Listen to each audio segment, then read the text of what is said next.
The night I lost the biggest deal of my career, my sister didn't ask if I was okay. She asked who was going to cover her phone bill, and my mother nodded along like that was the real crisis in the room. I was 34 years old, standing in the hallway of the house I'd been holding together for 2 years, and my father was already in my bedroom folding my clothes into a cardboard box. That's the moment I stopped being a wall and started being a door. And what happened next changed everything for all of us. Welcome back to Hidden Family Revenge, where quiet people finally stop holding the door open for folks who only knock when they want something. If a story ever made you sit up a little straighter, stay with me, drop a comment, and be sure to subscribe. Let me take you back to that Thursday in early spring. My name is Serena Cole, and I run a company called Shoreline Structural. We take coastal properties the ocean has tried to destroy and we bring them back. Rotted beams, salt-eaten siding, foundations the storms have shifted loose. That's my work. I started it with nothing but a pickup truck and a borrowed nail gun, and I built it into something real. So when my biggest client called that Thursday morning to tell me his investor had backed out, I didn't fall apart. The resort renovation was gone. Nearly a third of my projected revenue gone in a single phone call. I sat at my desk in Pelican Cove and looked at the numbers. Then I closed the laptop. I've pulled houses back from the edge of the sea. I could pull a quarter of my revenue back too. What stung wasn't the money. It was knowing I'd have to tell nobody, because nobody in my family ever bothered to ask what I actually did for a living. They assumed I worked on job sites, crew work. I let them believe it. That afternoon, I made the drive I made every Thursday without fail. 3 hours inland to Harlow Creek, the town I grew up in, the house where I'd been sleeping in my old bedroom for nearly 2 years. My father, Gene, had a heart attack 18 months back. I got the call mid-project, and I drove those 3 hours without stopping, and I never really left after that. Somebody had to manage the house while he healed, and in my family, somebody has always meant me. I kept my real life on the coast and my obligation in Harlow Creek, and I drove the road between them every single week. When I pulled into the driveway that evening, there were extra cars at the curb. My cousin Marcus's truck and a beat-up Camaro that belonged to my sister's boyfriend, Trevor. In my family, unannounced company on a weeknight usually meant somebody had already made a decision about me, and I was about to be the last to find out. The screen door slapped behind me, and my sister's voice found me before I even cleared the hall. So it's true then. You got fired. Shannon was folded into the corner of the couch with her phone, Trevor beside her, my mom in the armchair across from them. Our neighbor, Mrs. Hollis, sat by the window with a glass of iced tea, pretending she wasn't there for the show. Laid off, I said. The client's deal fell through. Nobody fired me. Shannon didn't care about the distinction. She turned to my mother like I wasn't standing right there. Mom, who's covering my phone plan now? There it was. Not, are you okay? Not, what happened? Just a bill redirected to my name. My mother, Diane, set her tea down and folded her hands the way she does when she's already made a decision and wants it to look like a conversation. Now, Serena, don't get worked up. We'll figure it out. You always figure it out. Trevor smirked at his phone.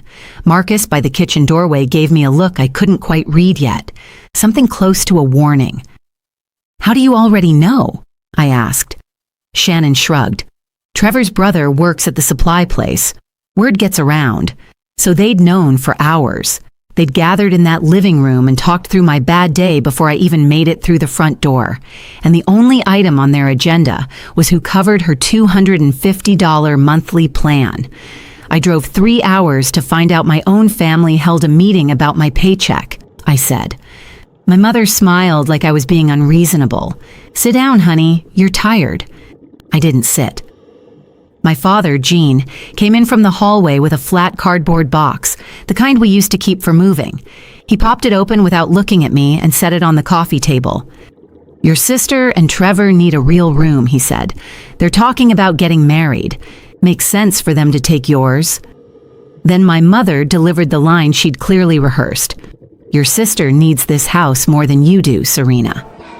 She said it gently, which made it worse. Shannon didn't even glance up. Mrs. Hollis found something very interesting in her iced tea. My dad walked down to my old room and I followed and watched him fold my work shirts into that box. The same hands that taught me how to frame a wall were now packing me out of the house I'd been holding together. "You're really doing this," I said. "You've always landed on your feet," he told me. My mother called from the living room. Like that settled it. And there it was. The family motto, "Serena lands on her feet so nobody has to catch her." I looked at the box. My grandmother's old recipe tin was sitting right on top, the one Graham gave me when I was 11. I picked it up and held it. Then I reached into my jacket pocket and felt the cold weight of a key ring I'd never explained to anyone in that house. I didn't explain it now. "You're not throwing me out," I said. "Quiet, I'm choosing the door." My dad finally looked at me and something flickered across his face. Then my mother called, "Don't be dramatic." And he went back to folding. I picked up the box myself. I walked out before anyone could open the door for me, and I shut it behind me on my own. I drove 3 hours back to the coast that same night, the box rattling on the back seat. I didn't cry. I was already doing math. By the time the road turned to salt air and the lights of Pelican Cove came up over the dunes, I'd already decided how the next few weeks were going to go. My apartment sat above a bait shop 2 blocks from the water.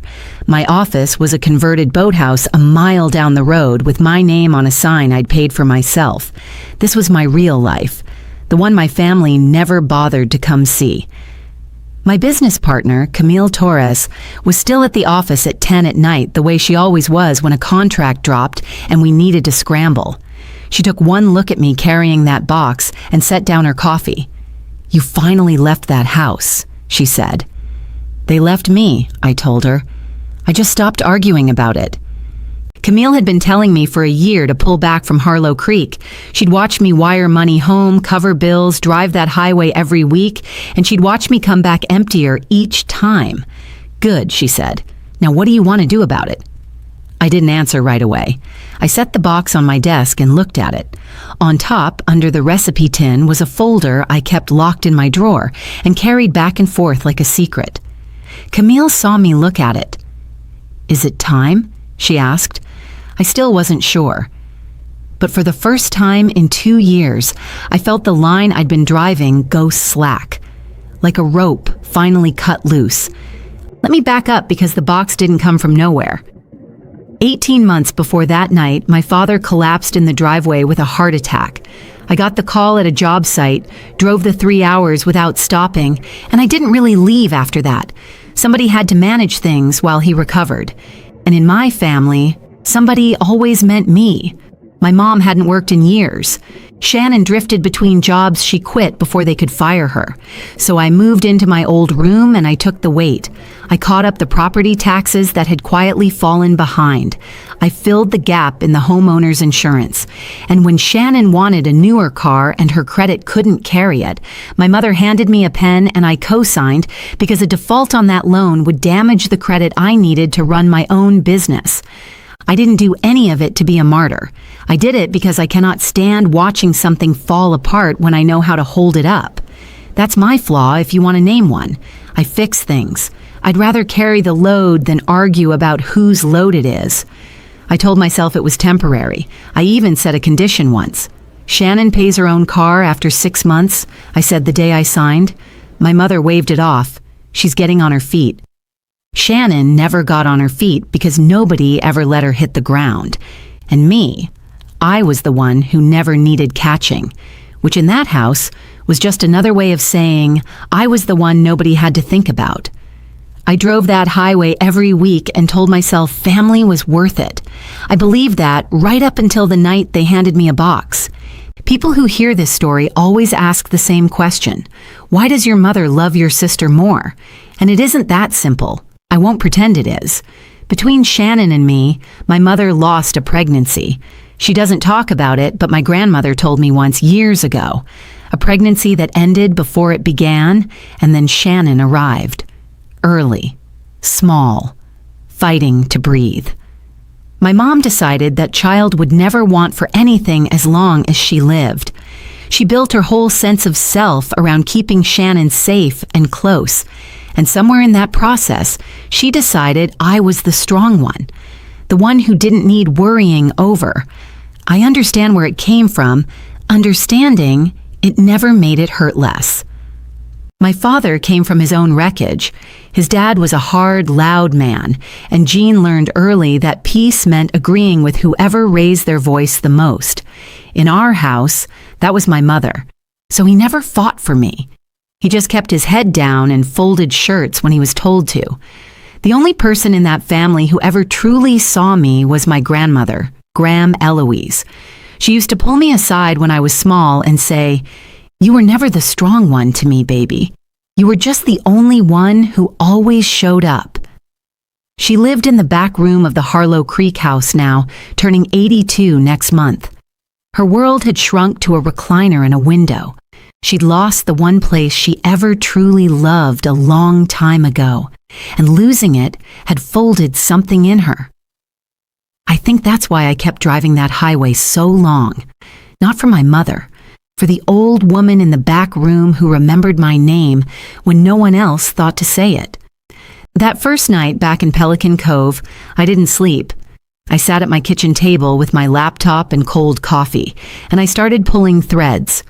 First, the auto pay I'd set up for the Harlow Creek property taxes and the homeowner's insurance.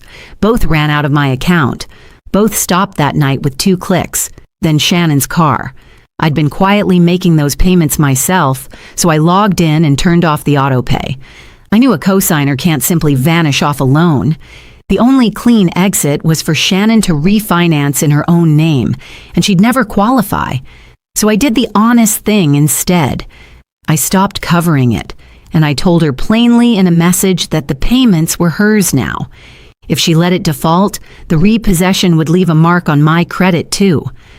I decided I could carry one bruise to finally be free of a 15-year tab. Then I made a list of every standing expense I'd been quietly covering, and I drew a line through each one. It took about an hour. When I was done, the whole quiet machine I'd been running for that house had shut down. They threw me out at sundown. By midnight, the floor under them had started to give, and they didn't even know it yet. I wasn't doing it to punish anyone. I was doing it because the wall had finally walked away from the house. And a wall can't hold up a room it isn't standing in. I opened the locked folder I'd carried back from Harlow Creek. Inside was a deed, 3 years old with my name on it. A small house on a strip of beach about 40 minutes up the coast. I hadn't told a soul. Not Shannon, not my mother, not my father. I traced the address with my finger the way you touch a photograph of someone you've missed. Then I closed the folder and went to bed. The thing about a house is it doesn't fall all at once. First a payment slips, then a notice arrives, then a phone rings in a kitchen 3 hours inland, and a woman who never read a bill in her life realizes she doesn't actually know what holds her roof up. I want to stop here for a second because people keep telling me I was cold that night. Maybe I was, but I'd spent 18 months being warm inside a house that saved all the heat for someone else. If you've ever been the wall a family leaned on until you cracked, you already know exactly what I felt driving away. Stay with me. The part where everything turns is coming. Hit subscribe so you don't miss it. For 2 days, the house in Harlow Creek went silent. No call from my mother, no text from my father. Shannon posted a photo of my old room with a caption about finally getting her own space. I didn't respond. I threw myself into work because that's what I do with a wound. I bury it under a task list. Camille and I went after smaller contracts to cover the gap. A storm-damaged rental unit, an elderly widow's porch that was one good wind from collapsing. Honest work that paid on time. On the 3rd morning, my cousin Marcus called. Marcus is the only one in that family who ever told me the truth without needing to be asked. "Hey," he said, "thought you should know." A letter came to the house. Bank letterhead. "Your mom's been staring at it all morning." "What kind of letter?" "Something about a home equity line." "She looked scared, Serena. She kept asking your dad what it meant. He didn't know either. I felt something cold settle behind my ribs. What home equity line?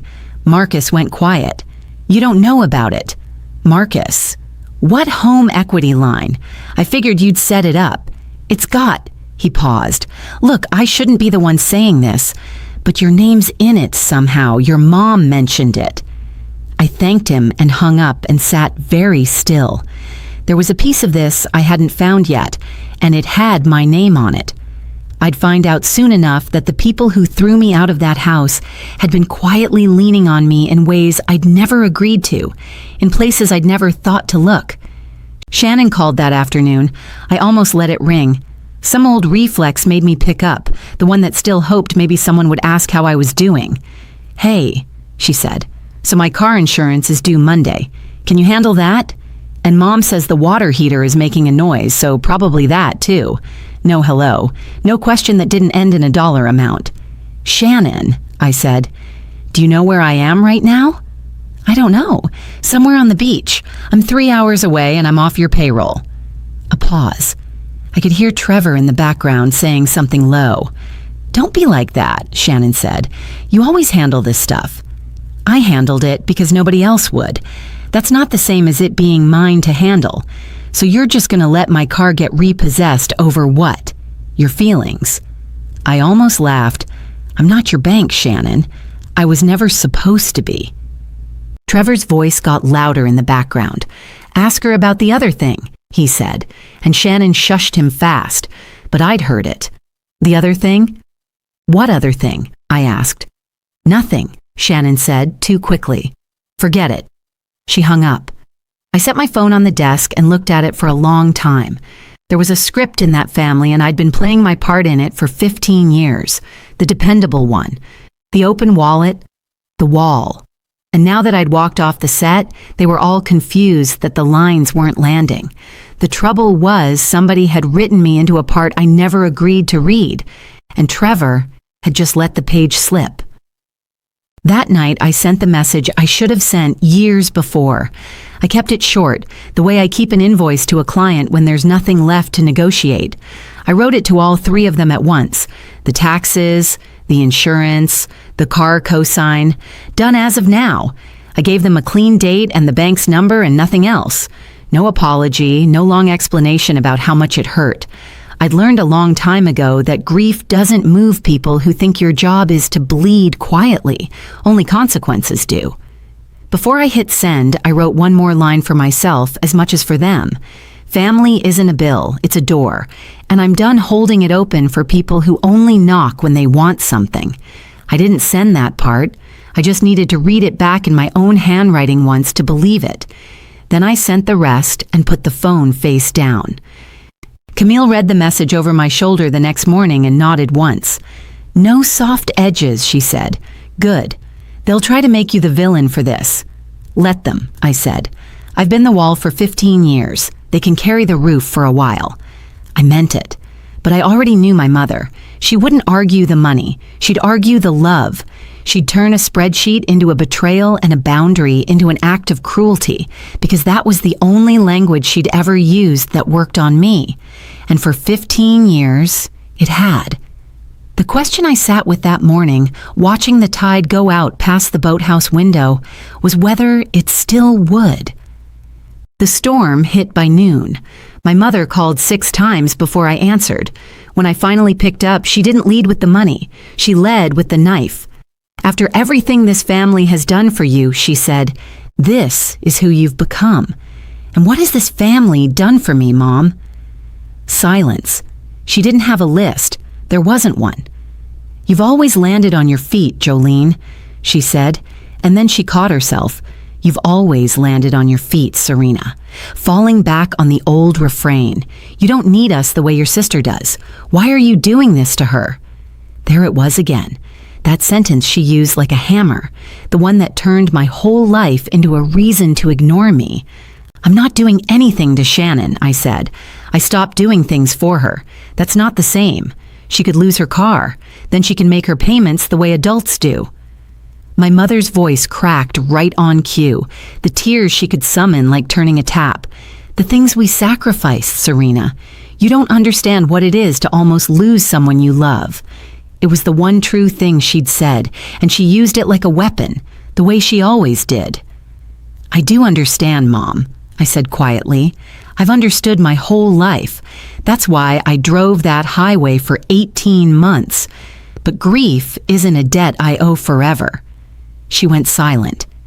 Then she said something that told me exactly where this was headed. "We'll just figure out your grandmother's birthday without you. Graham's 82nd. The whole family was planning it, and my mother had just made it a battlefield." I hung up. And a plan I'd been too afraid to make for 3 years started quietly taking shape. I drove back to Harlow Creek 2 days later, but not for my mother. I went in through the side door, the one that opened near the back room, so I wouldn't have to pass the living room. Graham Eloise was in her recliner by the window, a blanket over her knees, smaller than the last time I'd seen her. Her face lit up the moment I came in, the way it always did, like I was the only weather she cared about. "There's my girl," she said. I pulled a chair close and held her hand. The skin was thin as paper now. We talked about small things, the birds at her feeder, a show she'd been watching. Then she got quiet and looked out at the gray Harlow Creek sky. 82 years, she said. "Can you believe it?"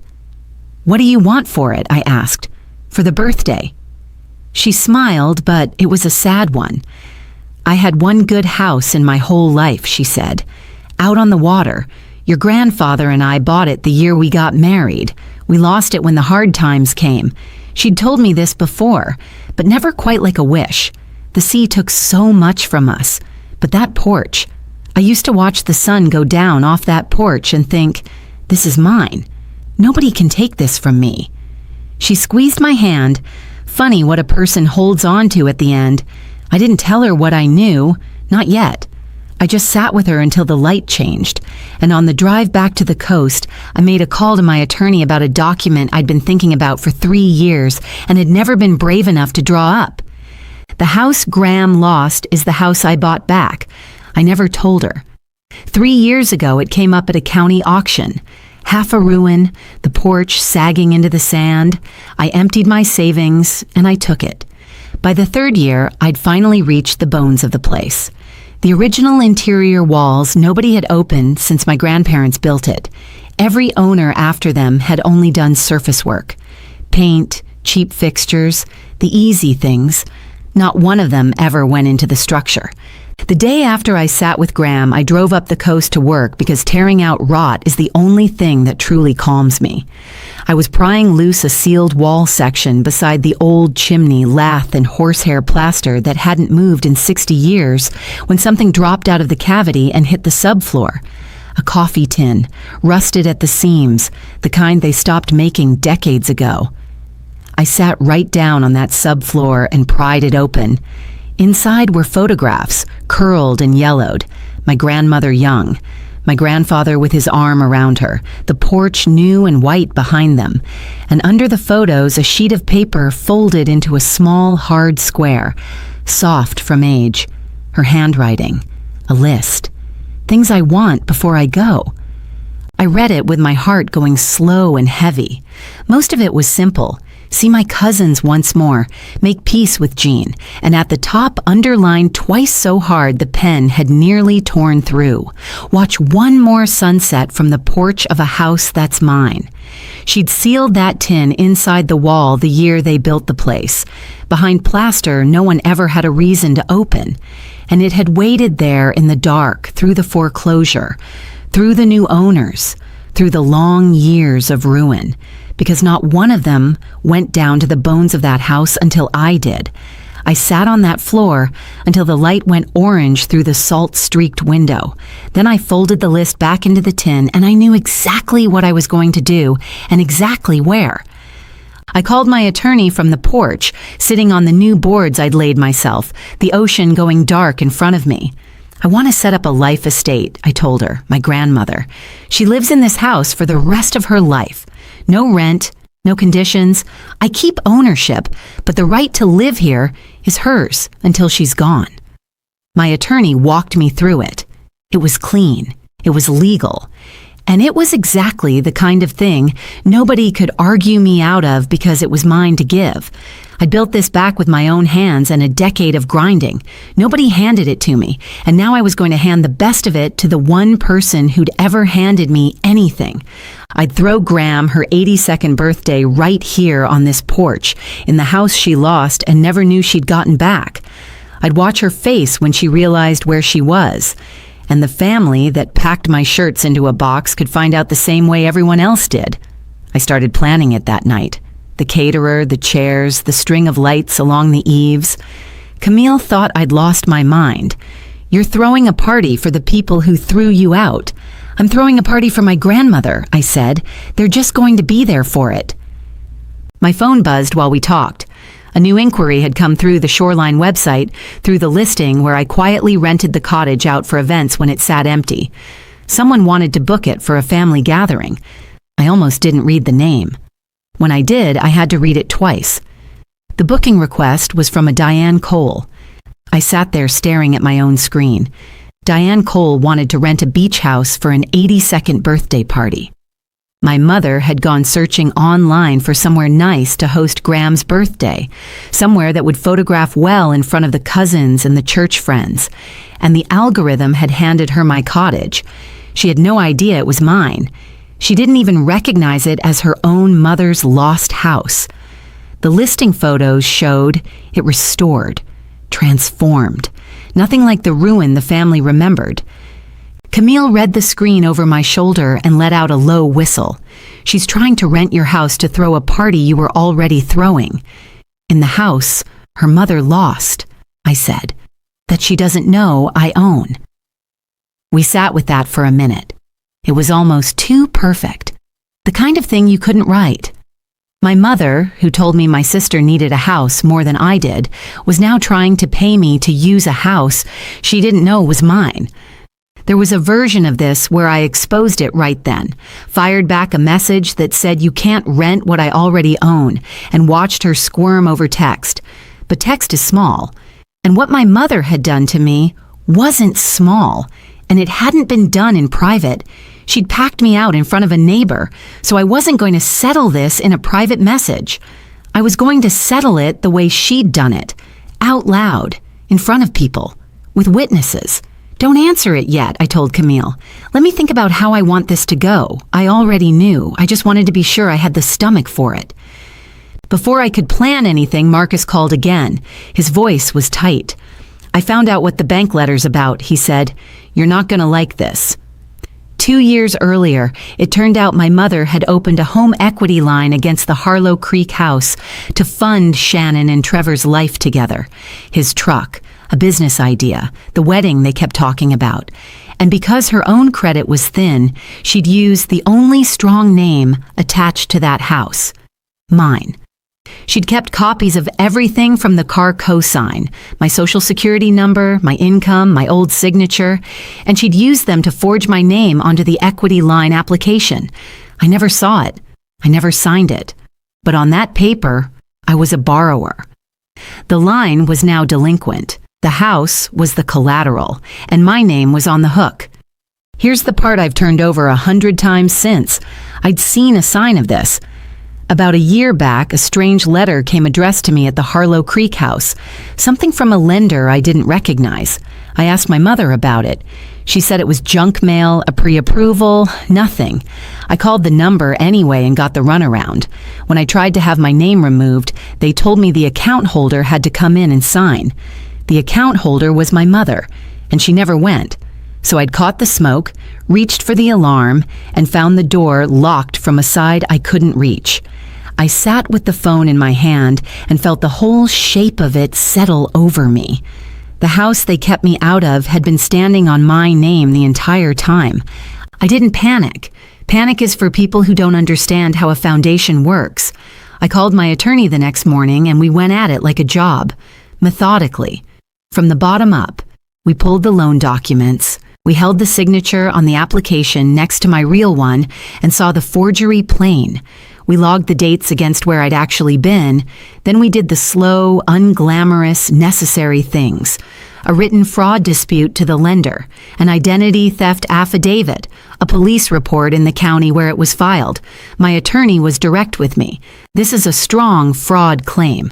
But the bank has to open an investigation, and that can take months. They won't just hand the debt to whoever spent the money. That's not how this works.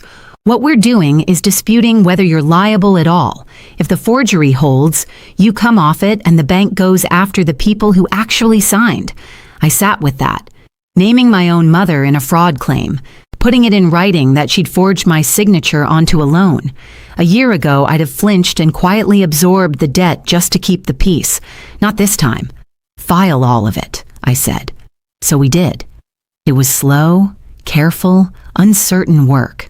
The only kind of fight I trust because it cannot be cried away. My mother would be getting a different letter soon, one that told her the account was under fraud investigation, and the daughter she'd thrown out was no longer quietly carrying it. I didn't feel triumphant about it. I just filed each document and slept fine. There's a particular peace in fixing the right thing for once instead of the thing everyone expects you to fix. Then I made my move on the party. I had Camille answer my mother's booking inquiry from the Shoreline business account under the company name with my name nowhere on it. The cottage was available for her date. The message said the event coordinator would handle all the details. My mother, delighted to have found somewhere that photographed beautifully, paid the deposit without a second glance. She never asked who owned it. People like my mother don't ask who's holding the thing up. They just enjoy standing on it. So the family was coming to the coast, to my house, to throw Graham's 82nd, and not one of them knew whose porch they'd be standing on. I let them book it. I just didn't tell them whose it was. You're really going to let them set up a party in your house thinking it's a rental, Camille said. I'm going to let them walk in, believing my mother arranged something beautiful, I said. And then I'm going to tell the truth in front of everyone who matters to her. That was the whole shape of it. My mother dealt in shame done in public. The box, the neighbor, the meeting held behind my back.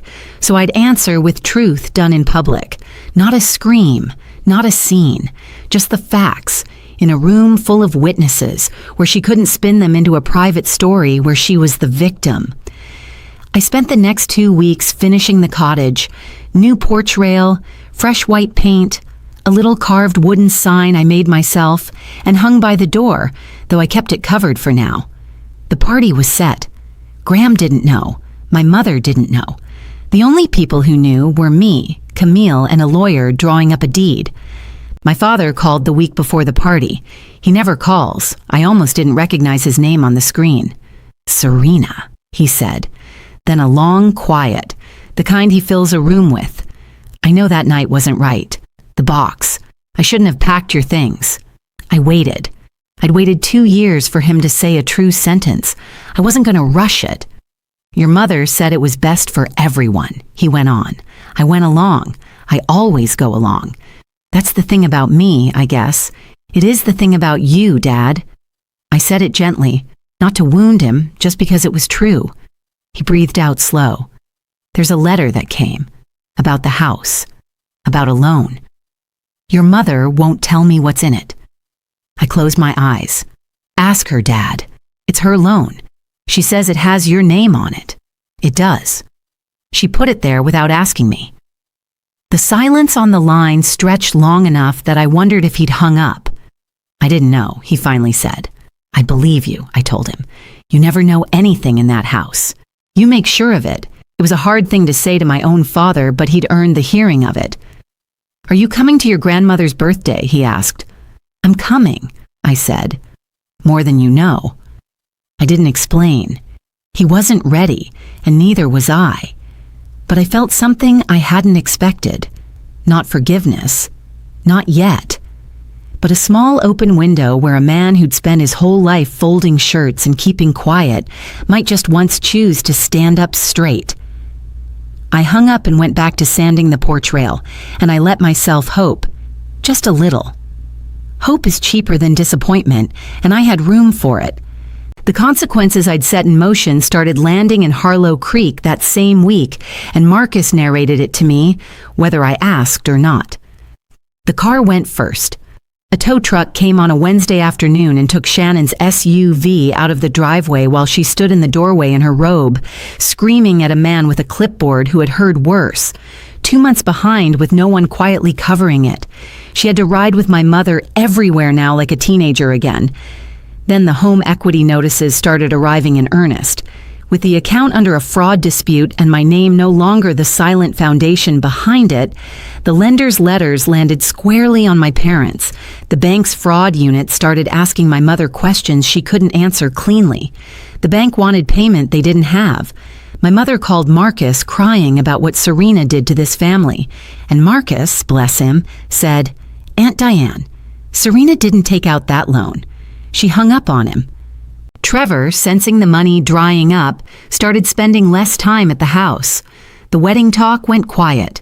I felt something hard and complicated watching it unfold from 3 hours away. Not joy, exactly. More like watching a building you warned everyone about finally settle the way you said it would. I hadn't pushed it over. I just stopped standing where the wall used to be. "You doing okay with all this?" Marcus asked me one evening. "I'm fine," I said. And then I caught myself because that word had been used against me my whole life. "Actually," I said, "I'm better than fine. For the first time in a long time, the thing falling apart isn't me." Marcus laughed, low and warm. "Save me a seat at the party," he said. "Front row," I told him. "You're one of the few who earned it." I could have called my mother and laid it all out. The loan, the house, the party.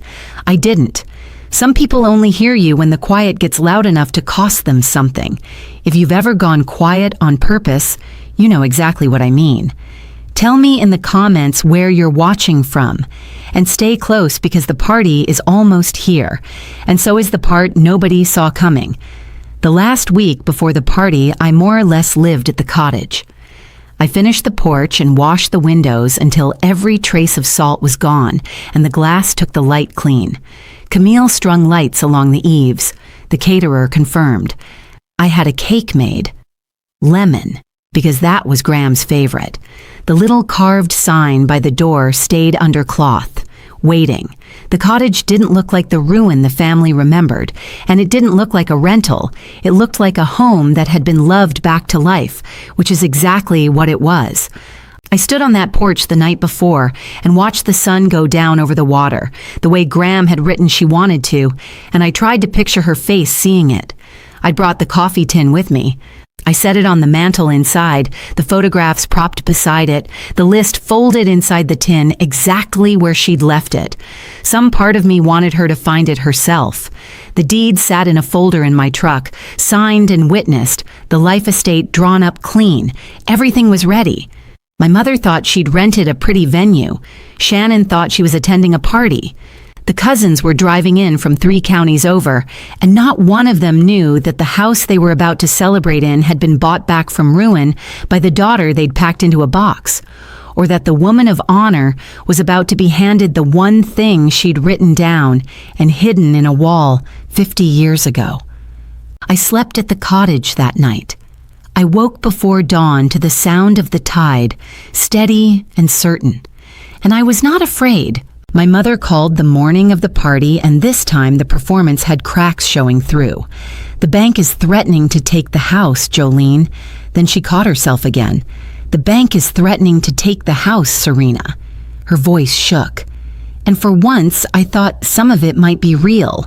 They say the loan is in default. They say you filed some kind of fraud claim. You have to fix this. You have to help us. I didn't take out that loan, Mom. I said that plainly. You did. In my name. I did it for your sister. For the family. You did it without asking me, and now you want me to pay for it. We could lose the house. You told me my sister needed a house more than I did, I said. So I left it to her. I'm just doing what you asked. A long silence. Then she said the thing she always said, like a coin she kept flipping because it had always come up heads before. "You've always landed on your feet, Serena. You can take this. We can't." I let the line sit empty for a moment. "I'll see you at the party, Mom," I said. "I think you'll find it's really something." She didn't catch the weight in it. She was too busy being frightened and furious and certain I was the cruel one. "At least you're showing up for your grandmother," she snapped. And there it was again, the implication that I'd ever once not shown up. I hung up and finished loading the truck. The cake, the folder with the deed, the cloth-covered sign that was already hanging by the door. I drove the 40 minutes up the coast with the windows down and salt in my hair, and I felt steadier than I had in years. Today, the truth got to stand up in a room and be counted. I got to the cottage 2 hours early to walk it one more time. The caterers were setting tables on the lawn that ran toward the dunes. The lights waited for dark. Inside, the photograph stood on the mantel beside the tin. I checked the deed in its folder, the life estate clipped behind it, my grandmother's full name typed clearly across the top. Camille found me on the porch. "You sure about doing this in front of everyone?" she asked. "They could make it ugly." "They already made it ugly," I said, "in a living room in front of a neighbor with a cardboard box. I'm just answering in the same room where they started the conversation." She nodded slowly. "What's the plan?" "No plan, no speech. I let my mother do what she does. She'll take credit for the house. She'll perform for the cousins. And when she's standing in the middle of it, certain she's won, I'll tell them all the truth. Then I'll give Graham the porch." Camille studied me. "The family finds out they're guests." I said, "Not owners, not heirs. Guests today because Graham loves them and it's her day. But the door I've been holding open with my own back for 15 years, that closes." I wasn't angry saying it. That's the part people never believe. I wasn't shaking. I wasn't rehearsing cutting lines. I was calm the way the tide is calm, the way a thing is calm when it knows it's going to happen, no matter what stands in the way. The cars started arriving a little after 4. I heard them on the gravel, doors slamming, voices carrying up from the path. I smoothed my shirt, picked up the folder, and went to greet my grandmother. Everyone else could wait. They wheeled Graham up the gravel path in a borrowed chair, a shawl around her shoulders, and I watched her face the entire way. She was looking at the cottage the way you look at a word you can't quite place. Then the porch came into full view, the white rail, the lights, the windows clean and shining. And she stopped. Her hand came up to her mouth. "Jean," she said to my father, who was pushing the chair. "Jean, this is—" She couldn't finish. "This is my house." The cousins kept moving past her toward the food, not understanding. But my father went very still. He knew. He'd grown up visiting this porch. He looked at the house, and then slowly he looked at me, standing at the top of the steps. And something crossed his face I'd never seen there before. My mother came up the path in her good dress, already smiling for the cousins, already the hostess. "Isn't it lovely, Mama?" she called out, loud enough for everyone. "I found it for you. I wanted you to have somewhere beautiful." Graham wasn't listening to her. She was staring at the porch, at the carved sign by the door I'd hung that morning and finally uncovered. Eloise's porch. Her own name in cedar, weathered to look like it had always been there. "Who did this?" she whispered. "Who brought my house back?" The party noise went on around us, cousins laughing, ice clinking, the caterer calling about the cake. But in that little pocket of porch, 3 people stood frozen. My grandmother with her hand over her mouth, my father gone pale, and my mother finally beginning to sense that the story in her head and the room she was standing in were not the same place. "Mama," my mother said again, uncertain now, "I rented it for you." And that was the moment I'd been waiting for. I came down the steps. My mother, rattled but recovering fast, did what she always does. She filled the silence with herself. She turned to the cousins gathering on the lawn, to the church friends, to Aunt Ruthie and the whole crowd, and she raised her voice into the role she loved most, the generous one, the one who makes things happen. "I wanted Mama's 82nd to be special," she announced, "so I found this gorgeous place right on the water. Wasn't easy, let me tell you, but nothing's too good for my mother."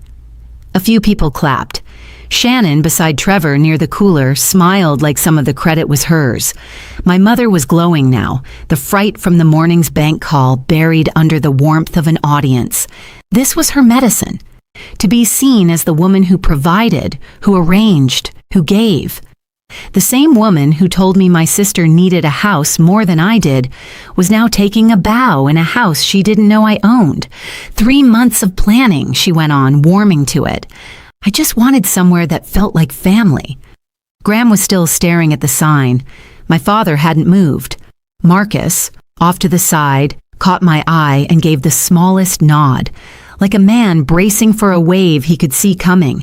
I let my mother have her moment. I let it grow. Let her gather the whole crowd into the story she was telling. Let her stand at the very center of it, certain she'd won, certain she was the hero of her own mother's birthday. Then, when she paused to let the admiration settle, I stepped into the middle of the lawn where everyone could see me. And I said in a voice that didn't need to be loud, "Mom, you didn't rent this house." The lawn went quiet the way a beach goes quiet right before the water pulls back. My mother turned to me, the smile still on her face but losing its grip at the corners. "What do you mean? I didn't rent it." "Of course I did. I paid the deposit." "The company," I said. "The company is mine. Shoreline Structural, the one you booked through, the one you paid. That's my company, Mom, and this is my house." Nobody moved. The cousins looked from me to her and back, sensing they'd walked into the middle of something. "I bought this house 3 years ago," I said, calm and steady, letting each fact land on its own weight. "At a county auction, the same house Graham and Grandpa lost when the hard years came. It was a ruin. I emptied my savings and I bought it, and I've been rebuilding it with my own hands every weekend since. On the weekends, you all thought I was off at a job site." My mother's mouth opened and closed. That's not. You work construction," she said, as if that were a rebuttal. "I own a restoration company," I said. "I've owned it for years. You never asked. None of you ever asked what I actually did because you only ever wanted to know what I could do for you." And then my mother did what she always does when the ground moves under her. She exploded. "You bought our family's house and you hid it from us," she said, voice rising. "The performance for the cousins forgotten now. You let me make a fool of myself. After everything, after we took you in, after we raised you, this is your revenge." The cousins watched her come apart. I didn't raise my voice. I didn't have to. The louder she got, the smaller her story became. "It's not revenge, Mom," I said quietly. "It's the truth. And it's about time it stood up in a room you couldn't talk it out of." I walked to my grandmother's chair and crouched down to her level, the folder in my hand. The whole lawn watching. "Graham," I said, "I brought your house back, and I'm not just giving it to you for today." I opened the folder and showed her the deed, her name typed clean across the life estate. "This says you live here for the rest of your life. No rent, no conditions. The sunset off that porch is yours. The way you wrote it. The way you hid it in the wall 50 years ago for me to find." Her hands were shaking as she took the paper. She read it once. Then she read it again. Then she pressed it to her chest and made a sound I'd never heard her make. Half a laugh and half a sob. And she said, "My house. My own house." Behind me, my mother found her voice. "You can't just... We're family, that house should be." She couldn't even finish the sentence, the entitlement so naked it embarrassed the cousins just to hear it. "You've always landed on your feet, Serena," she tried, flipping the old coin one more desperate time. I stood and looked at her, and I let her see that the coin didn't work anymore. "I did land on my feet," I said. "Right here on the porch you packed me away from. You told me my sister needed a house more than I did. I said you were wrong about which house and which person. Graham needed this one more than anyone else in this family ever did." My mother's mouth moved, but nothing came out, and my grandmother, in her chair, clutching the deed, lifted her head and looked at her daughter and said in a voice thin but perfectly clear, "Diane, hush." The girl gave me my porch back, let her have her say. For the first time in my life, my mother had nothing. The carefully built facade came down right there on the lawn in front of everyone she'd wanted to impress. Aunt Ruthie asked, too loudly, "Diane, what is this I'm hearing about a loan on your house?" And my mother flinched like she'd been slapped, because of course the family grapevine had carried that too. The cousins started murmuring. Shannon, sensing the wind shift, tried to pivot. "This is so unfair. You're embarrassing us at Graham's party." "I'm not embarrassing anyone," I said. "I'm telling the truth at it. There's a difference. You'd be surprised how often those two get confused in this family." Trevor had already drifted toward the parking area, suddenly very interested in his phone, the way men like Trevor do when the free ride stops. And then my father moved. Gene, who had spent 60 years keeping his head down and folding shirts when he was told to, walked past my mother. He walked to my grandmother's chair. He put his hand on her shoulder. He looked at me, and he said, his voice rough, "She's right.